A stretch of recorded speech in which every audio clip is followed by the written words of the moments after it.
জিয়া কি পুরুষ ছিল না মহিলা ছিল? উনি পুরো দেশ চালিয়েছে। তাহলে আপনারা কেন একটা গ্রাম চালাতে পারবেন না? আপনারা অবশ্যই আরে একটা গ্রাম চালানোর ক্ষমতা রাখেন। আপনারা এগিয়ে আসেন। আপনারাও সমানভাবে যে ভোটের জন্য যে সব জায়গায় যে ক্যাম্পিং করা হচ্ছে, সবকিছু করা হচ্ছে, এগুলো আপনারা অংশগ্রহণ করেন। আপনাদের অংশগ্রহণের মাধ্যমেই তো আমরা আপনাদেরকে পাবো, তাই না? যে কাকে সুযোগ সুবিধা দেওয়া যায়, কাকে নেতৃত্বে আনা যায়।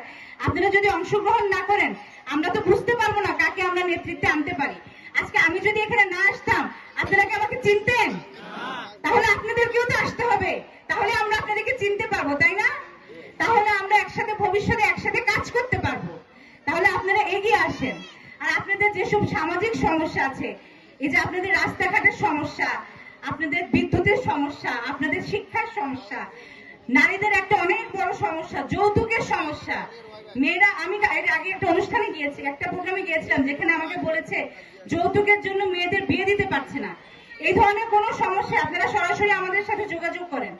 যৌতুক একেবারে বেআইনি, এবং এই ধরনের বেআইনি কোনো কিছু মোহাম্মদ শাহজাহান যদি আসে আপনাদের সেবা করার সুযোগ পায়, উনি এগুলো একেবারে বরদাস্ত করবে না, উনি এগুলো কোনোভাবে প্রশ্রয় দিবে না। আপনারা যৌতুকের জন্য যদি কোনো সমস্যায় থাকেন, আপনাদের পরিবারে যদি আপনাদের প্রতি কোনো অত্যাচার করা হয়, পরিবারের পুরুষ সদস্য দ্বারা যদি আপনারা অত্যাচারিত হন, সেগুলো আপনারা জানান। আমরা এগুলো শক্ত হাতে নির্মূল করার চেষ্টা করবো। ইনশাআল্লাহ মোহাম্মদ শাহজাহান এটা অবশ্যই শক্ত হাতে নির্মূল করার চেষ্টা করবে। আর আমি আসলে আপনাদের কাছে আমার বাবার জন্য দোয়া চাই। আমার বাবা তো খুব অসুস্থ ছিল, আপনারা সবাই দোয়া করেছেন। আল্লাহর রহমতে উনি সুস্থ হয়েছে এখন। এটা আল্লাহর একটা বর্ধিত আয়ু দান ওনাকে।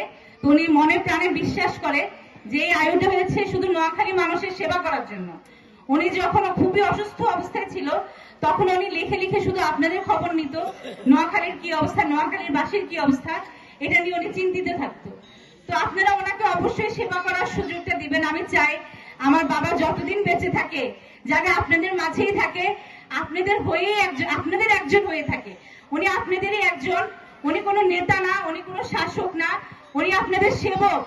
আপনারা এটা বিশ্বাস করেন, আপনারা ওনাকে নিজের পরিবারের মুরব্বীর মতো মেনে নেন। উনি তো এখন বয়স হয়েছে, উনি আপনাদের পরিবারের মুরব্বী। আপনারা ওনাকে মুরব্বী হিসেবে মেনে ওনাকে সেবা করার সুযোগ দেন। আমি আশা করবো আপনারা আপনাদের এই সুযোগটা দিবেন, তাই না? ওনাকে আর আপনারা দোয়া করবেন যাতে ওনার পরিবারের সদস্য যারা আমরা আছি, ওনার ছেলে মেয়ে, ওনার লিগেসি, আমরা যারা আছি, আমরাও যাতে আজীবন আপনাদের পাশে থাকতে পারি। আপনাদের সুখে দুঃখে, আপনাদের যে কোনো সমস্যায় আমরা যাতে আপনাদের পাশে থেকে আপনাদের সাহায্য করতে পারি। আপনাদের সুযোগ সুবিধাগুলো কিভাবে আরো বাড়িয়ে দেওয়া যায়, কিভাবে আপনাদেরকে আধুনিক শিক্ষা, চিকিৎসা এগুলো আমরা সরবরাহ করতে পারি, সেগুলোর জন্য যাতে আমরা আজীবন নিজেরাই কাজ করতে পারি আপনাদের পাশাপাশি থেকে।